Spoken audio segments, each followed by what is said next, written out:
Students, चलिए उस system को हम लोग आगे बढ़ाएंगे। और अभी तक मैंने आपको बताया था टेंसों के बारे में, ठीक है बच्चों। तीन प्रकार के हमारे टेंस हो गए, प्रेजेंट टेंस, पास्ट टेंस और फ्यूचर टेंस। इनकी सब कैटेगरीज होती है ऑफ जिसको हम लोग बोलते हैं इंडेफिनिट, कंटीन्यूअस और परफेक्ट और परफेक्ट कंटीन्यूअस, ठीक है। चलिए आज हम शुरू करते हैं टेंस, प्रेजेंट इंडेफिनिट टेंस। आपको पता है कि इन टेंसों को समझने से पहले हमें जो सेंटेंस के काइंड्स होते हैं उनके बारे में पता होना चाहिए। वैसे तो हमारे जो सेंटेंस के जो काइंड्स होते हैं वो 5 होते हैं, बट टेंसों में केवल हम 3 प्रकार के सेंटेंस ही यूज करते हैं। जैसा इसको बोलते हैं अफर्मेटिव, नेगेटिव और इंटरोगेटिव, ठीक है। तो प्रेजेंट इंडेफिनिट का सबसे पहले मैं आपको पहले देखो उसकी पहचान होती है ना। पहचान जैसे अगर हम लोग बताते हैं तो पहचान क्या होती है, पहले समझ लो थोड़ा सा, है ना।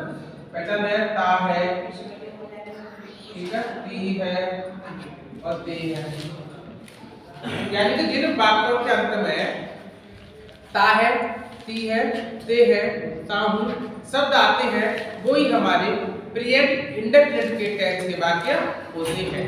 जैसे मैंने बोला मैं खाना खाता हूँ, मैं बाजार जाता हूँ, मम्मी खाना पकाती है, ठीक है। देखो आप क्या देख रहे हो कि इनका जो वर्ड का लास्ट जो वर्ब है उसके अंत में एक कॉमन वर्ड आ रहा है, इसको मैंने बोल दिया हम ता है, ठीक है।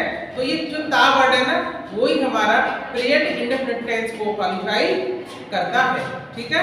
तो थोड़ा समझ लो। अब मैंने आपको सबसे पहले इसकी पहचान मैं बता दी, ठीक है। अगर हम लोग हेल्पिंग वर्ब की बात करेंगे तो हेल्पिंग वर्ब होती है इसकी डू और डज, ठीक है। और एमपी जो होती है वो होती है, एक तो देखो वर्ब की फर्स्ट फॉर्म आती है ना, और एस और ईएस, ये इसकी पहचान होती है, ठीक है। यानी कि पहचान है ता है, ती है, ते है, और हेल्पिंग वर्ब होती है डू और डज, और एमपी होती है वर्ब की फर्स्ट फॉर्म भी आती है एस और ईएस। ये जो स्ट्रक्चर है मैंने बनाया एमपी यानी कि बी फर्स्ट एस और ईएस, ये दोनों ही तीनों कंडीशन यानी दोनों कंडीशन सिंपल स्टेटमेंट होता है। यानी कि जो इंडेफिनिट का अफर्मेटिव सेंटेंस होता है वह हम लोग यूज करते हैं एस ईएस का या बी फर्स्ट का। अब थोड़ा स्ट्रक्चर समझो। जैसे मैंने सबसे पहले जैसे मान लीजिएगा अफर्मेटिव है, अफर्मेटिव में सबसे पहले हम लोग बी फर्स्ट, सबसे पहले आ गया सब्जेक्ट, ठीक है। उसकी या पर हम लोग बी फर्स्ट एस का ईएस का करेंगे यूज, ठीक। उसके बाद ऑब्जेक्ट और ईटीसी, ये रहा हमारा सेंटेंस बनाने में स्ट्रक्चर। इस स्ट्रक्चर के अकॉर्डिंगली हम किसी सेंटेंस को ट्रांसलेट करते हैं इंग्लिश में। हिंदी वर्जन दिया होगा और उसको इंग्लिश में ट्रांसलेट करना होगा ना, तो हमें इस वाले स्ट्रक्चर को फॉलो करना होगा। जैसे subject, V first, S ES, object और ईटीसी। अब बात आती है कि इन जो वर्ब का यूज हम लोग करते कैसे हैं। तो बच्चों एक बात समझ लो, अगर सिंगुलर सब्जेक्ट होगा, सिंगुलर सब्जेक्ट होगा, सिंगुलर मींस होता है एक वचन, यानी कि जो एक होता है, जो चाहे वो वस्तु हो एक, चाहे वो पर्सन नहीं हो, एक होना चाहिए, है ना, सिंगुलर पर्सन।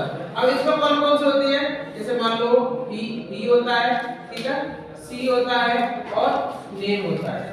किसी का नेम आ जाएगा तो वो भी सिंगुलर होता है, ही और सी ये भी होते हैं नेम, ठीक है। यू भी हमारा सिंगुलर होता है, ध्यान देना, यू हमारा दोनों ही पर्सन में काम आता है। सिंगुलर में भी काउंट होता है यू और प्लूरल में भी काउंट होता है यू, बट वर्ब जो हमेशा आती है वो वर्ब आती है प्लूरल फॉर्म की वर्ब आती है, ठीक है। आई भी सिंगुलर होता है, ध्यान देना, आई भी सिंगुलर होता है, पर ये दोनों पर्सन ऐसे हैं जो अपने साथ में वर्ब लेते हैं प्लूरल फॉर्म की, ठीक है। तो इनमें से हम काउंट नहीं करेंगे, ठीक है, मैंने आपको बता दिया है। अब देखो जब ही सी नेम ये तीनों आ जाए ना तो इनके साथ हम लोग यूज करेंगे वर्ब में, या तो एस करेंगे या ईएस करेंगे, या तो एस करेंगे या ईएस करेंगे।